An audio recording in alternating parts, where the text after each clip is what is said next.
You said last night that Hayden Ballantyne will play this week, and that that's the aim. And he might come in for Brady Gray. He might go straight. Yeah, well, in. Brady's got a hamstring, so there's no skullduggery. And if he ticks all the boxes, he'll more than likely play. We'd like to get him up. And straight into the first team, yeah. Yeah, I think he deserves that. He's really, well, you know, he's how hard he trains and he really competes, and there's certainly plenty of opportunities there, and it'll be good to have his leadership as well. But he's got to get through today and Friday, and then, but yeah, we think we'll pick him. Handy ploy, I suppose, because he really does provide energy and enthusiasm, doesn't he, when he plays for Freo? Yeah, well, what's good as a player, you create your own trademark, don't you? You're a part of a team, but everyone has their own personal brand, so to speak. So his brand is one of energy and competing, and that's why he's sustained AFL football at a high level, and we really value him, and he's been super. The champion bit to play himself. What do you think? I reckon he really is. Stating the bleeding obvious, yeah. Yeah, he's really keen to play, yeah. How crucial is this stretch for him, because he comes out of contract at the end of the season and externally people are saying that this is kind of a make or break period? Yeah, well, I'm not sure what make or break means, and he's really important, and we value him. He loves the club, but at the end of the day, it's a profession. He needs to come to commercial terms, but I'm really here to talk about the game and Hayden. I think that's a backstory that doesn't really involve me, but probably at some point it will, but it's certainly not relevant at the minute. And Hayden said, I just want to play good footy, and I'll sit down at the end of the year and discuss it with Brad Lloyd. Do you think it will take a bit of time for him to build up the form, given his lack of match fitness? Yeah, no doubt. Yeah, you can get lucky, but we'd like to get him in and get him moving and let him play some good football as it unfolds. The fact that he brings some experience to quite a young forward line and a new forward line, Ross, how valuable will that be?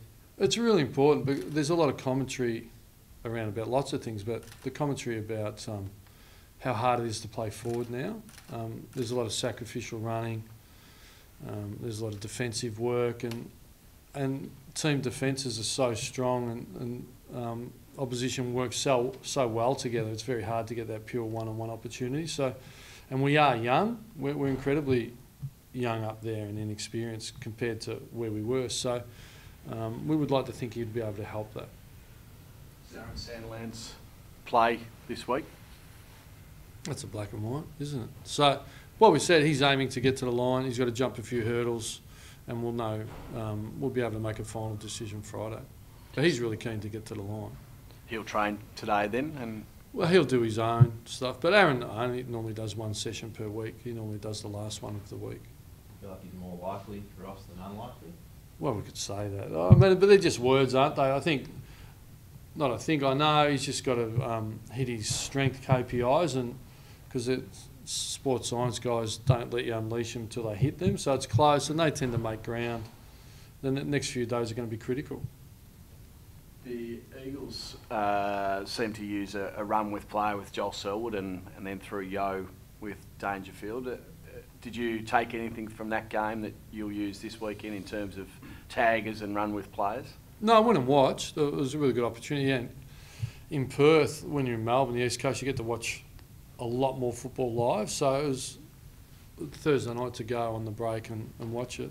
It was really a good opportunity. So what I took out was West Coast tackled really strongly. They laid 28 tackles, and then they laid 30 tackles first and second quarter. So, and that's the thing. We all want to get caught up in tactics and that, but do taggers work and all that stuff if the whole team's not tackling and pressuring? Well, we know it doesn't. So the fundamentals are more important than any tactic from my end, which is we've got to bring against a quality team, and every week the challenge is to bring a lot of tackling pressure, and we've been, I think, 16th for effective tackles and attempted tackles in the AFL. So we want to bring an attitude to pressure the opposition more than any tactic. What do you put that down to, Ross? Because that's not like your teams, is it?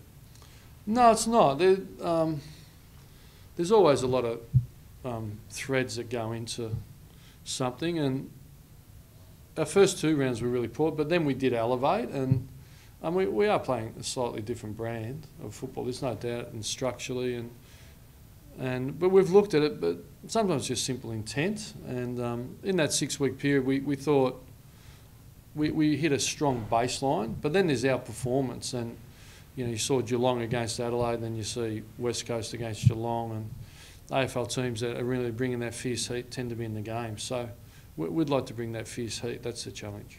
Did the break come at a good time for your players, do you think? Oh, look, it's hard to... if I had the exact answer, some teams come off the break well, some teams struggle, but we certainly played a good period where we fought and all our senior players stood up and led our young players really well, and we thought we made some ground and played some good football. And just when you think you're up and going, we fell away against quality. In Adelaide, Collingwood, we disappointed, but probably fought on and maybe could have snatched it. And then Brisbane, we're really disappointed in. And is that fatigue and a mental fatigue, and our senior players carrying a bigger load than maybe they used to because of the spread of performance? Maybe, but I'm not too sure. We just want to. We're clearly. I was aware of your article. It's right. We don't want to get caught up in win-losses. We want to get caught up in education and development and progressing the list and finding out an opportunity. So we feel we did that in Brisbane. We'll do that again this week, and we'll continue in that vein. So the bigger picture for us is not fatigue, tired, break. It really is about the path we're on that we're all committed to, from President, CEO, myself, and making sure, and we don't feel we did, when we were 6-3 or whatever, but we thought there was opportunities, and we aim to win every week, but really important is that development and learning. So the break probably came at a bad time because we needed to learn and get the feedback from the Brisbane game. And so what it did was a break. It actually gave us more time just to cool down a little bit and say, was disappointed, but we're in an education phase, and let's get the learnings right this week and take it to Geelong. Nat Fyfe had that chest injury, so it was probably good timing for him then, the break? Yeah, I think if you saw, it helps. And he'll be a lot better.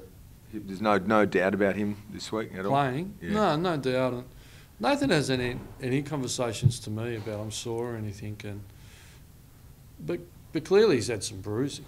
But that's all it is. There's no fractures, it's just been some bruising, is my understanding. And it's not something I've engaged in him with, and Nathan doesn't like to make a fuss about it. So I'm sure, I know he's led us really well, and our leadership group in that period was really well, but they've come off their best form, and they'd like to get going again as well, individually and collectively. On a different one, just a quick one. Barry Hall into the Hall of Fame. You would have been with him at Sydney, wouldn't it? Sydney in the Premiership? Well, I was at the club. I was a midfield coach. He was a scary centre forward, so I kept my distance. He's a good man. He's a good man, great leader, great preparer, great trainer.